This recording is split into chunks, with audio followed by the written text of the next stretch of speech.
ආයුබෝවන් ඔයාලා හැම දිනාටම. අද මම හදන්න යන්නේ ටෝස්ටර් කේක්.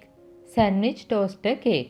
ඔයාලා හැම දිනාම ළඟ සෑන්ඩ්විච් ටෝස්ටර් එකක් තියෙනවනේ. ඒ ටෝස්ටර් එකෙන් කේක් හදන විදිය තමයි අද මම කියලා දෙන්නේ. මේ ප්‍රමාණ වලින් ටෝස්ටර් කේක් හරියටම 12ක් හදා ගන්න පුළුවන්.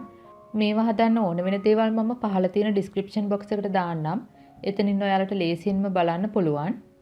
බලන්න මේ ටෝස්ටර් කේක් එක හරිම සොෆ්ට්.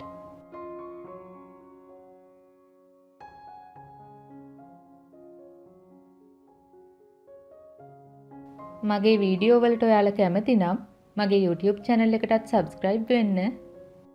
ඔයාලා දැනටමත් subscribe වුණේ නැත්නම් පහළ තියෙන රතු පාට subscribe button එක click කරලා ඒ ළඟම තියෙන පුංචි සීනුවත් click කරන්න. මගේ වීඩියෝ එකට like එකක් දාලා යාළුවොත් එක්ක share කරන්නත් අමතක කරන්න එපා.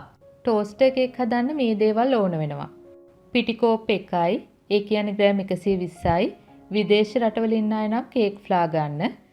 සීනි ග්‍රෑම් 60යි, බිත්තර 2යි, කිරි මේස හැඳි 2යි, බටර් ග්‍රෑම් 30යි, ඒ කියන්නේ මේස හැඳි 2යි, වැනිලා තේ හැඳි 1ක් හෝ 1/2යි, ලුණු තේ හැඳි කාලයි, එන්සාල් කුඩු තේ හැඳි භාගයයි, බේකින් පවුඩර් තේ හැඳි 1යි. මම මුලින්ම කරන්නේ මේ වගේ භාජනයකට සීනි බටර් දාලා බීට් කරගන්නවා.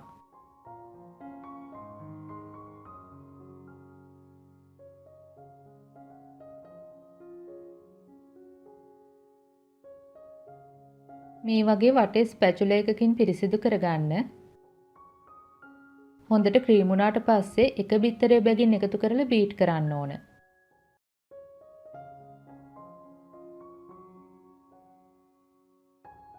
හොඳටම බීට් වෙන්න ඕන.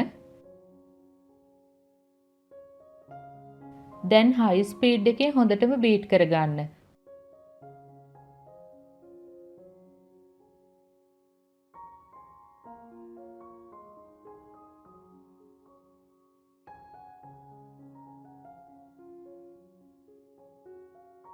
වටේ තියෙන ඒවත් මේ වගේ එකතු කරගන්න.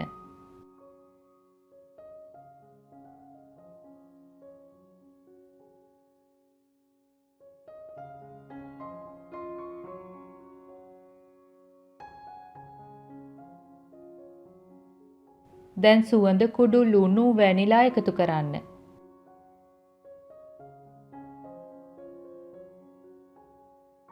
ආයෙත් බීට් කරන්න.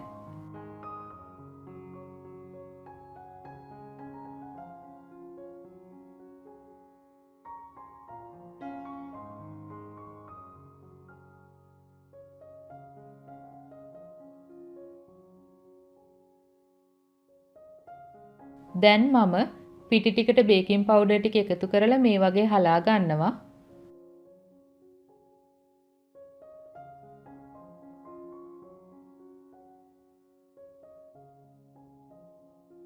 ටිකක් කවලම් කරගෙන ආයෙත් බීට් කරන්න. එහෙම නැත්නම් පිටි ටික විසිරීලා යනවනේ.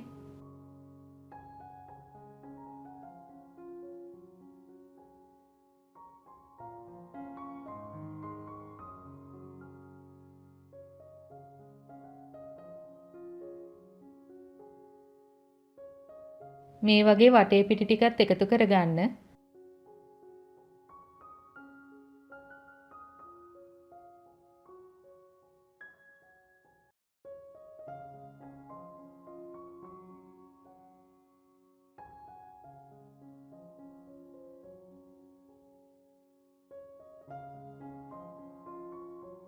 දැන් කිරි එකතු කරලා ටිකක් බීට් කරගන්න.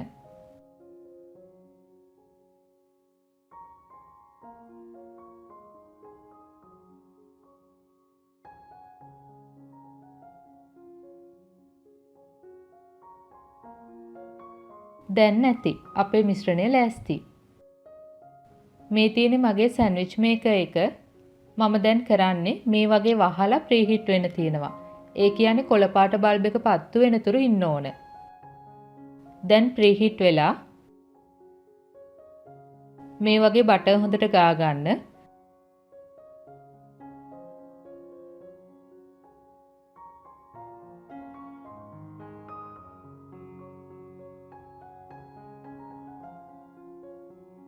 දැන් මම කරන්නේ මිශ්‍රණයෙන් ටිකක් මේස හැන්දකින් අරගෙන මේ වගේ දාගන්නවා.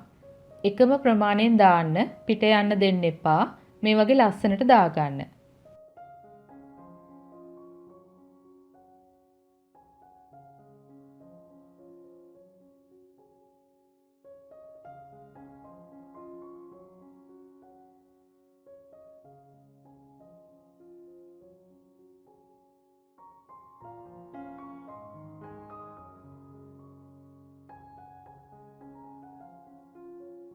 මේ වගේ කොන් වලටත් මිශ්‍රණය යන්න දෙන්න.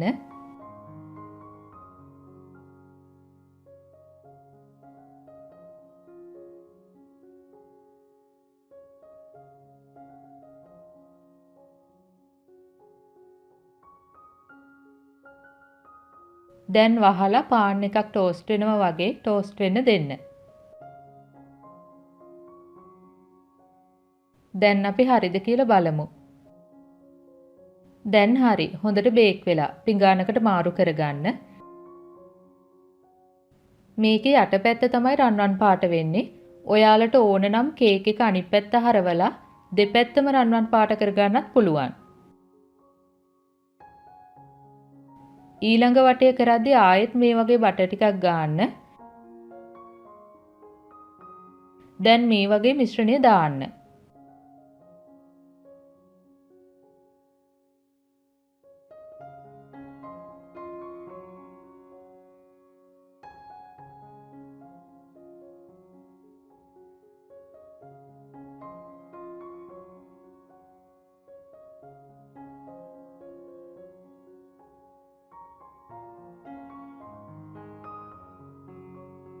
හරිම ලේසි නේද? පුංචි වෙලාවයි ගියේ. ඒ වුණාට රසම රස, වෙනස්ම වෙනස්, හැමෝම ආස කරන දෙයක්. හොඳම දේ තමයි මේකේ ඔයාලට දවස් 2-3ක් තියාගන්න පුළුවන්. ඉතින් ඔයාලත් මේ ටෝස්ටර් කේක් හදලා පවුලේ අයත් එක්ක රස විඳින්න.